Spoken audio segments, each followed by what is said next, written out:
The Big Red Kitchen Show is brought to you by Markle Auto Group, Salt Restaurant, Wren's Display, The Pampered Chef products provided by consultant Heidi Leopold, Sea of Red Wine, D. Ford Family Dental, Corporate Creations, D. Tendenza, Food Styling, and Photography.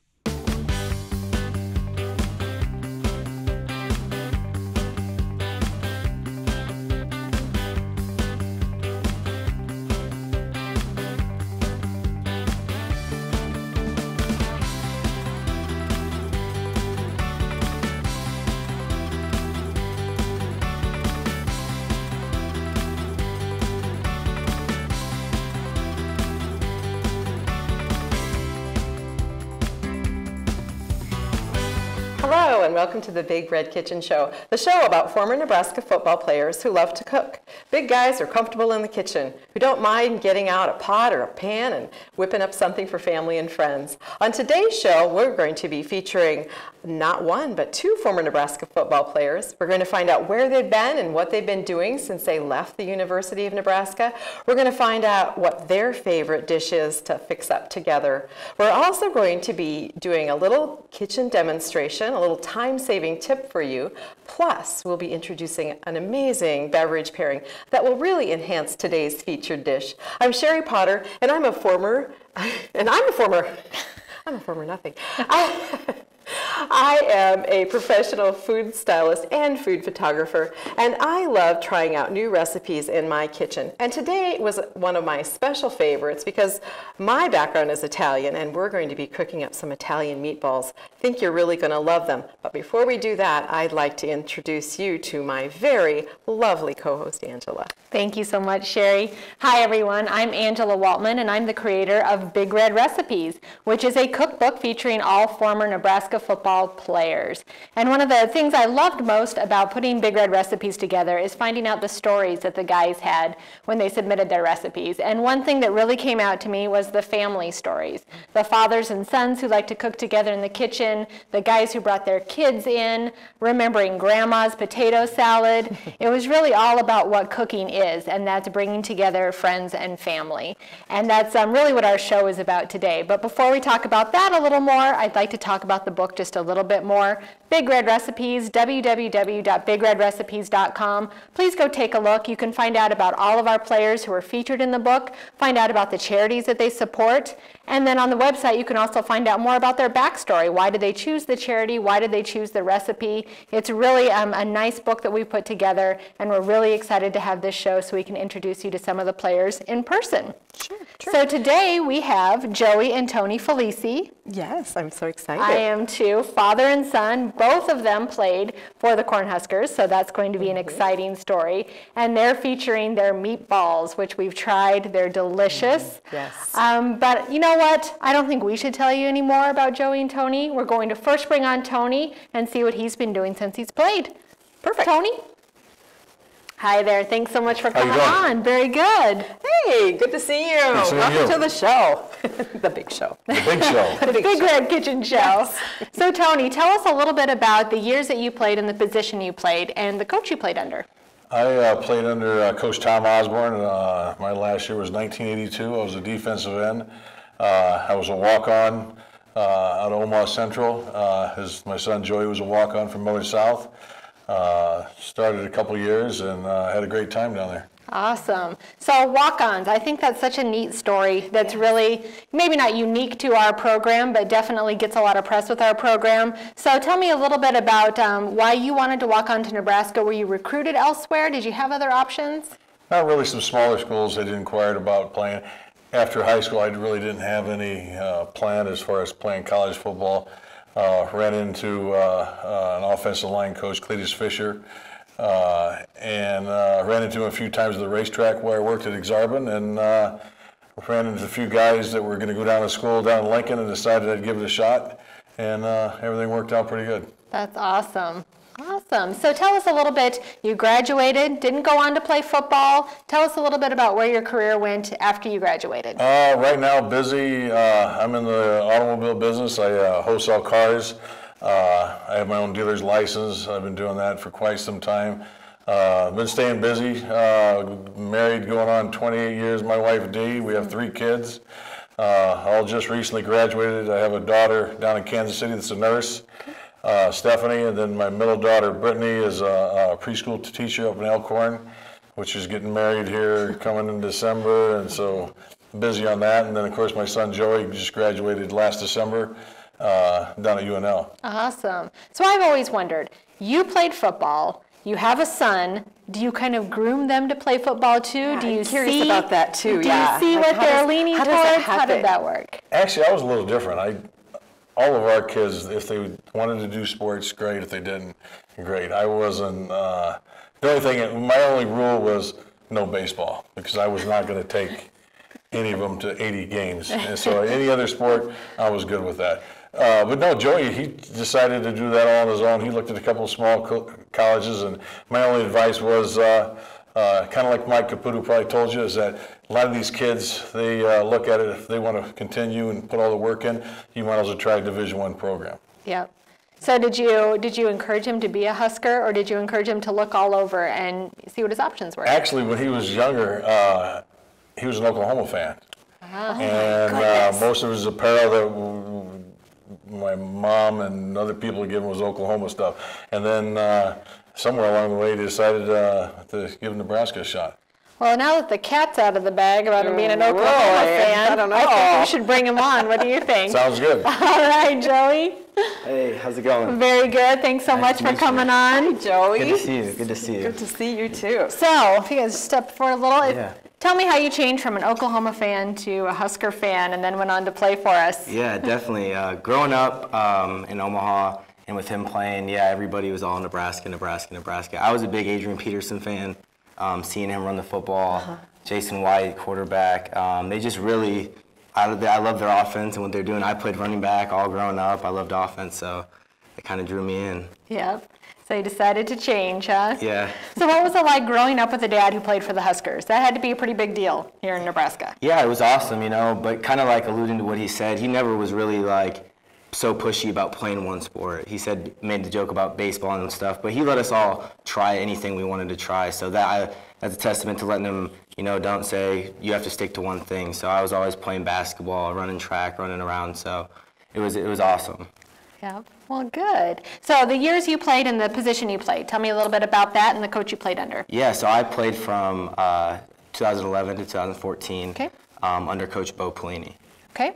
Awesome. Now tell me a little bit about, we always want to talk about the training table. We do. We love to talk about food here, so we that's what we're all about. So tell me about the training table when you went there versus when you went there. Well, when we were there, it was not as elaborate and as nice as it is now. I mean, of course, they spent a lot of money making sure these guys, the big guys are losing weight and the small guys are gaining weight. It wasn't, we pretty much had anything we wanted. I was always a smaller guy, so I didn't have a certain diet plan, whereas some of the linemen guys, I mean, they kind of watched their weight. But it wasn't to where it is now, where these guys have a nutritional sheet and what they're supposed to be eating, and it's cut back calorie count and stuff like that. There was no calorie counting when we were there. Yeah. How about when you were there? Yeah, so when I was there and just recently graduated in 2014, it was awesome. We had a full nutrition, a full-timer staff, and then he would come in and let us, kind of make it catered to you. So you had a little card that you could follow and go throughout the training table and get those right greens and those vegetables and those fruits and the meats and chicken. So it was awesome, and Did the guys, did you guys kind of follow that though? I mean, I know you had it available. Yeah, and especially we kind of got competitive with it with our lean body mass. A lot of the skill comp guys did a little bit. Some of the bigger guys, they weren't too happy with it because they had to lose some of the weight, so they wanted to kind of get down and eat a lot of food. But we watched it a little bit, as well as I would eat some foods that probably weren't that healthy for me as well, but I had to gain weight, so.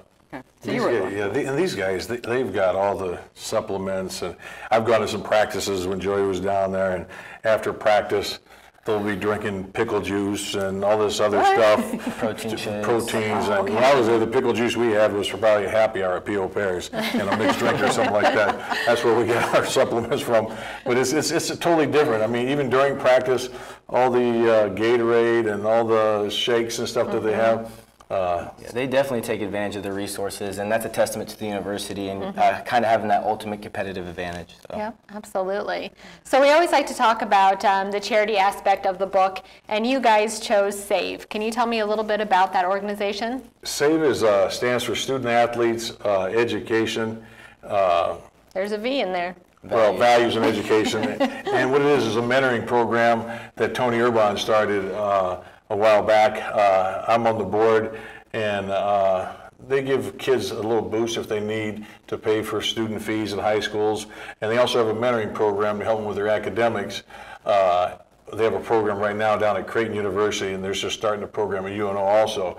And kids that don't have any aspirations at maybe going to college, but you put them on a college campus, and then all of a sudden they see, like, well, maybe this is something I might want to do. It might be fun. It might be So, fun. yeah, so it gives them a goal after high school to maybe have some type of plan, whether it be a high school or a community college. Awesome. Well, we're really excited that we're able to support SAVE with the book and able to give them a little bit more information. Everybody who buys the book learns more about SAVE, and then we're able to raise some money for them too. So, And as great from the book sales, I think we've raised almost $1,500 for SAVE, so awesome. they appreciate it. Awesome. Yeah. That's great. That's what we want to hear. Yes, that's That the best stuff. Yes. The best stuff that we hear about the book.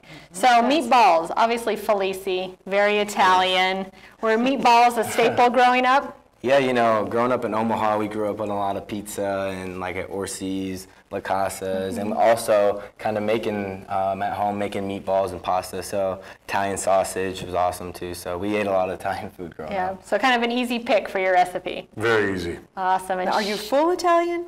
Half. My mom is half German and Irish, so half Italian. Okay. Well, I'm excited to learn more about the recipe. I know Oh, Sherry's yeah. got some great info for I want us. to know a little bit about Grandma Clara. Tell me about Grandma Clara. That was my dad's mom, of course. She was originally from Italy, came over to the States, lived in Syracuse, used to come visit over the summers, and just used to watch her actually kind of make a mess of my mom's kitchen. Everything old school, made her own sauce, made everything. We used to go to the store with her, and we see the ingredients she used to buy. Everything was fresh, put everything together.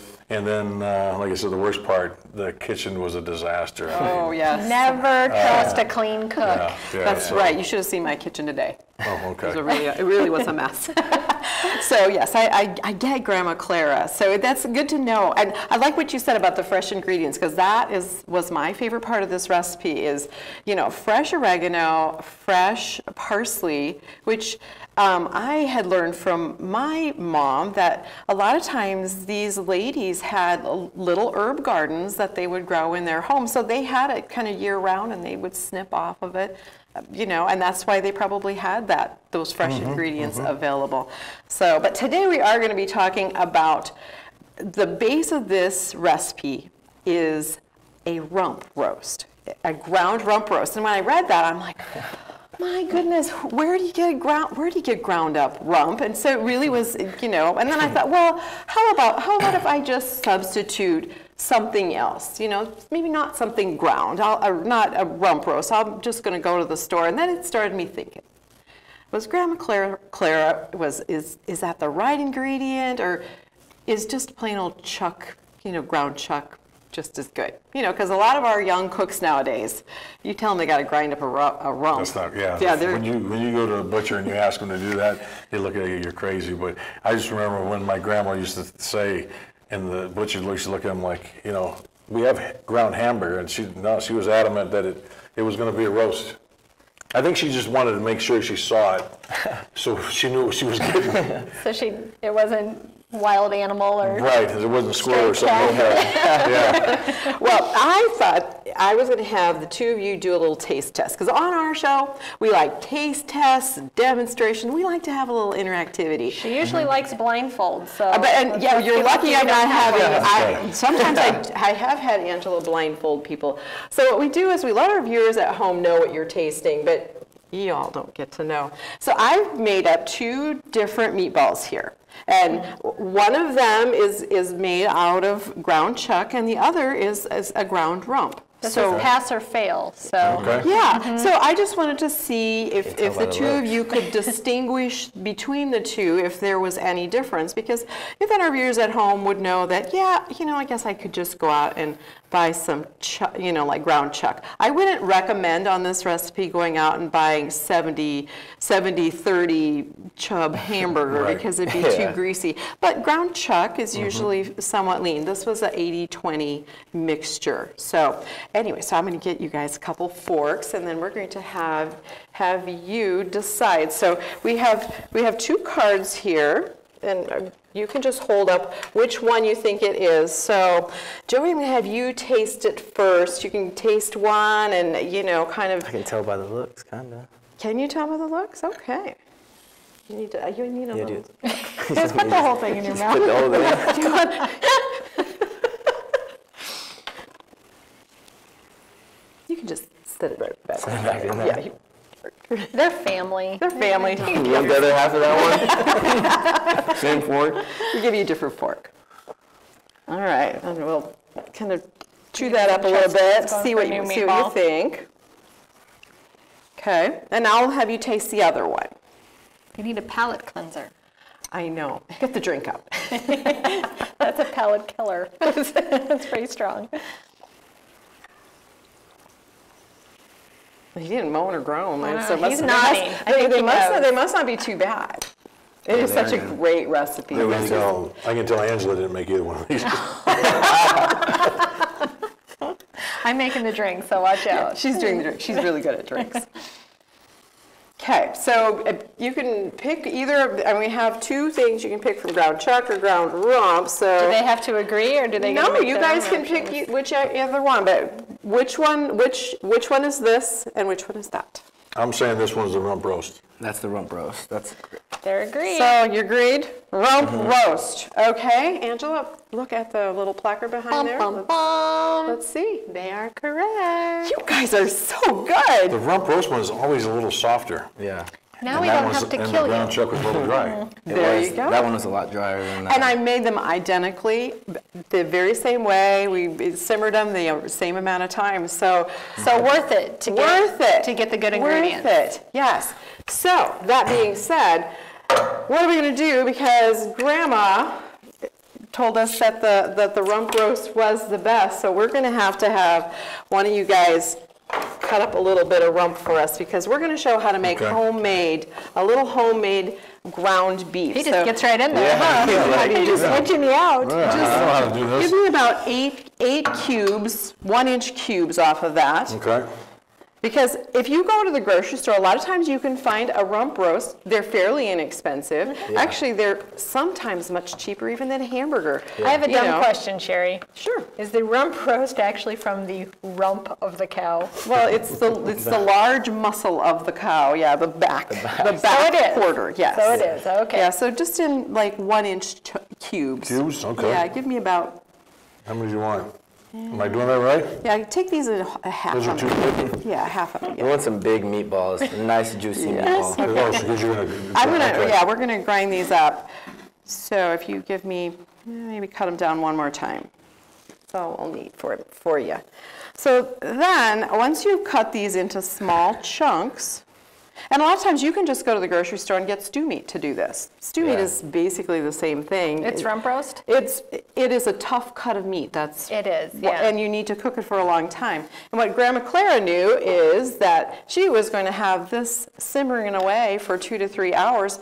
So she knew that you didn't need to have a really good cut of meat. So Tony, I'm going to give you something to wipe your hands with, because you probably don't want to have that burger on you. But it's really easy then to create a little bit of ground rump. Do we have the Ninja back? We have the Ninja back. Most people have a food processor, and the food processors nowadays are super, super efficient. So usually you can just throw this in here. I'm going to throw a little bit in here. Do I need goggles? No, you don't actually. Put the little lid back on it.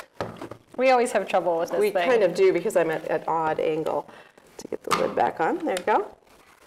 And I'm going to set the little guy right here like that. And so, Tony, I'm going to have you just give that about 5 or 6 little whirls. You get to shake the drink. Okay. Look at that. That looks pretty He good. can't stop. Yeah, He can't stop. Yeah, you just want to keep doing it, right? Because it is really super easy to do. So so I have this little bowl right here. So this is round chuck. As my little ninja goes off the set. So this is what this is. Yep. Correct. No, this is brown chuck right from the grocery store. But if you look at this, Oh, that works out good. Okay. you have the same, nice textured And it meat just here. looks nicer. And it looks nice. Smells so good. So you can see, Raw meat. how long did that take you to create that? 15 seconds. Yeah. But So- it takes me only 5 seconds to take it out of the case and ask the butcher at the store. Correct. And you can do it that way I'm too. saving tips from Tony Felici. Thank you, Tony Felici. But for those people who, have right, roast yeah. in their refrigerator at home, and Exactly. they can thaw it out, and if they've got a little gadget like that at home, they can go ahead and make up their own hamburger. We always like to have people do things like from scratch, and that's really scratchy. Yeah. So that is our little demonstration, but I think you have a demonstration for us. I do. Now with spaghetti and meatballs, normally what's the first thing that comes to mind for a drink pairing? Vino. Red wine, exactly. That's exactly what I would think.